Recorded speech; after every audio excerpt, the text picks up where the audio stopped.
welcome to another bonus episode of Kill James Bond. I am November Kelly. I am joined, as always, by my friends Abigail Thorne and Devon. Hello! Hello. And we're really here to ask, what if we made the whole episode out of the jarring shift in tone? Yes. What if we started with a jarring tone and just stayed there? We're going to be flipping the switch between maudlin and irreverent a lot in this podcast. It's staying heavily on maudlin. What if we did an episode of our comedy podcast about films and talked about the film The Zone of Interest? Yes. Which, Abby, this was your pick, right? It was. I enjoy the work of Jonathan Glazer. We've done a couple of his films on the podcast before. And also, I just figured it's a really good film. And I do, in fact, have one very funny thing to say about it. Listeners, if you're not familiar, Zone of Interest is a 2023 film, which is about Rudolph Hoess, who ran Auschwitz. So strap in for a fun time. It's not a laugh riot. No, it's a Jonathan Glazer film too. So there's a lot of like horror. It's a very sparse, very deliberately horrifying film about the Holocaust, but also not exclusively about the Holocaust. And one of the things that we should say, I think it's best to get up front with this, is when Jonathan Glazer was accepting the Oscar for this. Yes, absolutely. Yes. He made very explicit that for him making this film is also an allegory for the genocide in Gaza. Absolutely. And, you know, you can generalize it beyond that to any genocide and also any kind of willful ignorance of human suffering. Yeah, that's absolutely it. It's about ignoring the genocide that is happening right on your doorstep. Or I guess with regards to the Gaza genocide, it's happening like live on our phones. But it's very much the same act of willful ignorance over something that you can find out about really easily.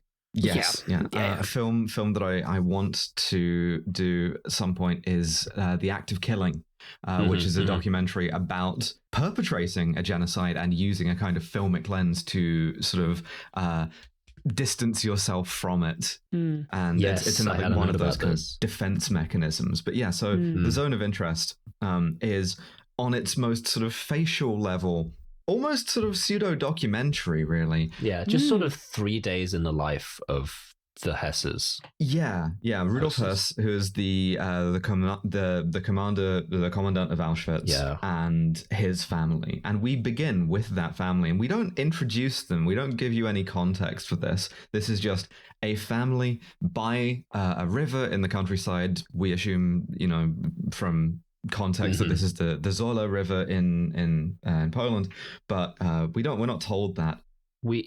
That's the first thing we see, but the first thing we hear is several minutes beforehand, because there's like a 5 minute long almost like black screen right at the start with this haunting soundscape.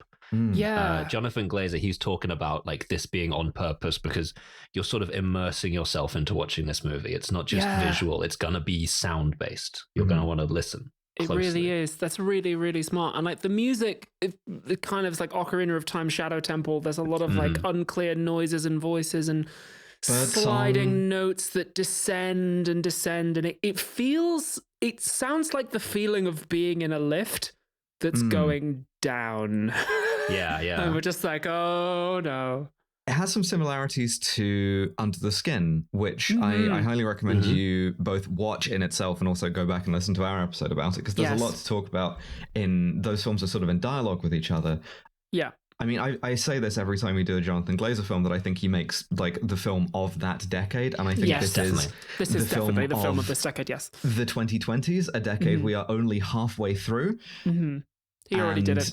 It's feeling, like it's going to get worse. It's the current vibe of the 2020s. Yes. It is. And mixed in with your kind of, your synths and stuff in this sort of audio landscape are like birdsong, chanting, sounds a bit kind of church Slavonic to me, but what do I know? And you're kind of immersed into all of this, and then you get this shot of this like beautiful countryside, family sort of on holiday, and your first shot of the guy who you will later learn to be Rudolph Hoess, commandant of Auschwitz.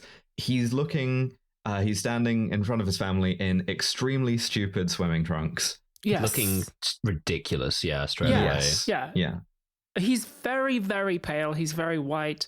he also has, as he did in real life, just an atrocious haircut. Yeah, just it looks like a reverse Dracula flow. It's diabolical. Just like, I could talk for an hour about Rudolph Hoess's haircut in this, right? Because this movie makes a decision to not really emphasize, but depict how weird and alien the Nazis were on a surface level, where a lot of films like Judgment at Nuremberg, it does a very didactic thing where it's like anyone can be a Nazi. You, a good American, could be a Nazi, right? And this movie also does that, but it does that in a defter way. And one of the things that it doesn't feel the need to do is to change the image of the Nazis to be more legible to you. The strangeness is part of the point.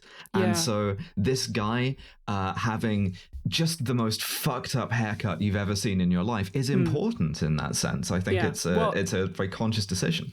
And after the war, after the Nuremberg war crime trials, there was the much lesser publicized Nuremberg fashion crime trials, where a number of people were executed actually for fashion crimes.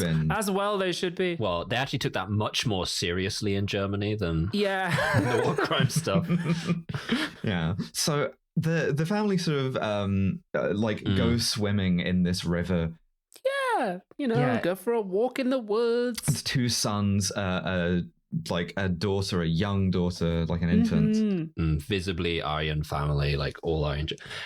Every shot in this movie, you start out with this one. They're all like medium length or long shots, and they're all held forever. Yeah, again, you've got that kind of pseudo-documentary thing of we've set up the camera with a tripod and it's just going to observe, It's like a nature documentary almost. Your eyes have time to like pick over every part of the scene, which is usually like necessary, right? Because there are things in the background.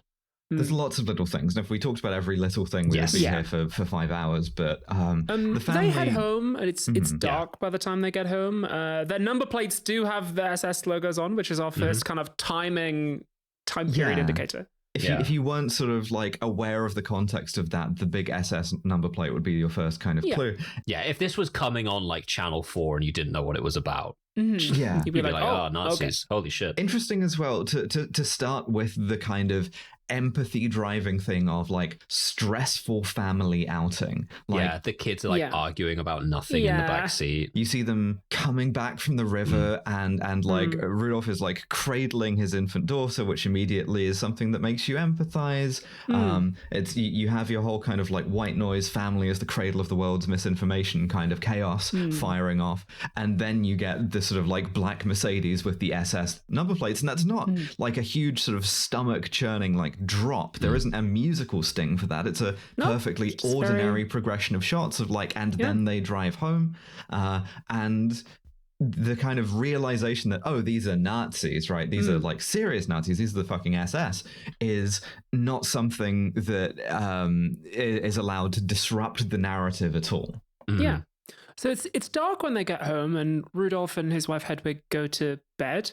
And because the movie has taught us to listen, we can hear a little bit of noise from outside. I don't know, like it could be a restaurant air conditioning unit, maybe. Like there's machinery sort of in the distance. Something in the street. It's mechanical, Yeah, it could be anything. Who knows? I think of this as the audio, right? And this is the sort of the film within the film, right? Is the audio sort of soundscape that you do not see. I'll talk about not seeing in a lot more detail later on. But in the meantime, you just have to know that there's this like loud enough to be noticeable and distracting audio that's not shown, because you get a very tightly composed shot of this house, which is like a kind of generic, like kind of upper middle class, but a bit small, bit tawdry kind of German Polish house.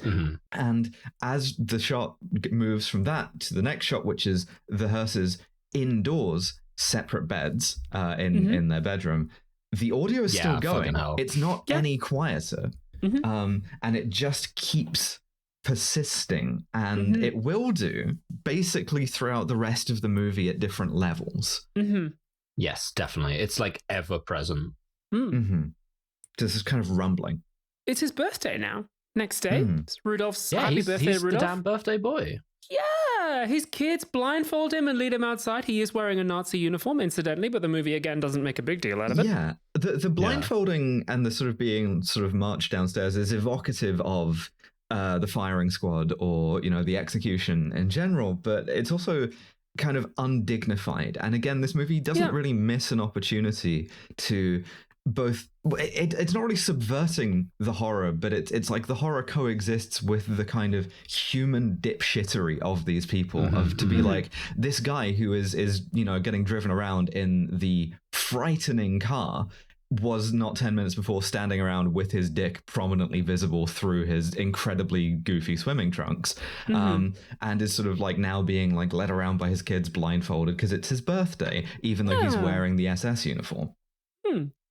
They give him a boat, like a brand new boat, and he's like, "Oh, thanks, guys. That's so nice of you." Like, it's like a canoe, take you all out in it soon. He's sort of kind to his children, and then it's all facing one way. The boat is sort of backed against a hedge, and then you get the reverse shot, which actually is intended to be the makes your stomach drop one, where you see the guard tower of the kind of like heavily photographed, memorable shape. And you go. That's the guard tower in Auschwitz. Yeah. You're like, oh, that's Auschwitz. Yeah. You see all of a sudden that one wall of this garden is concrete blocks. It's like barbed wire. And there are just like buildings, like these big industrial looking buildings just going back into the distance. Yeah. This is our first shot of the wall, which will be very present. And he's like, right, time for kids, time to go to school, time for me to go to work in Auschwitz. By the way, the wall is like 10 feet away. It's not like in the distance. It's like you could walk to it in seconds. It's like literally on their doorstep. And it's sort of tall enough that you can't see over it standing, but you can see buildings over it, right? Which is an important sort of middle ground. But so he gets specific choice. He gets to work by horse as well, which we see the horse be prepared for him by prisoners, right? We see prisoners in concentration camp uniforms only at a distance, in the middle distance. Yeah, they're like stripes. Yeah. You see people walking around wearing them, but just only in the distance. And we see him sort of mount his horse. He rides into the camp. The guards salute him because he's their commander, and he disappears. And there's an interesting class positioning here of there's a sort of uncertain pseudo-aristocracy of riding your horse the 20 feet or whatever to work from your sort of bourgeois house, right? This is not a kind of normal, natural thing to do. This is a weird thing to do. It's surreal to see this horse appear. You know? It's like ceremonial almost. Yeah, absolutely. Because if you think of the Holocaust's kind of historical role as the sort of unprecedented mechanization of genocide, which is something this movie is going to talk about, it's something that's in dialogue with Under the Skin about, then to have your kind of throwback thing of, and I go to work on horseback is it's a fetish in that sense, you know? It's a kind of, it's an affectation.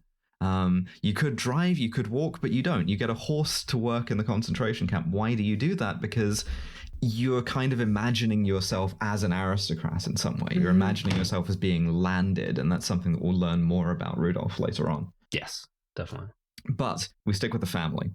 Yeah, we see some more prisoners, or it's not entirely clear if they are. There's people in grey uniforms who are delivering things to the house, pushing barrows around and stuff. Something that really struck me the first time these are slaves. Yes. Yeah. Something that struck me though when I first saw this movie is like the movie doesn't stop to explain, especially if you don't know the historical uniforms and who's who. It's not immediately obvious that like these people are slaves. It's not immediately obvious, like visually, like who is Jewish and who isn't, or like who is Polish and who isn't. But that is obviously a hierarchy that like the Hoesses absolutely fucking see with their eyes and like structures the whole fucking world. But like it took me like a couple of minutes to be like, oh, who's this guy pushing a wheelbarrow? Oh, fuck.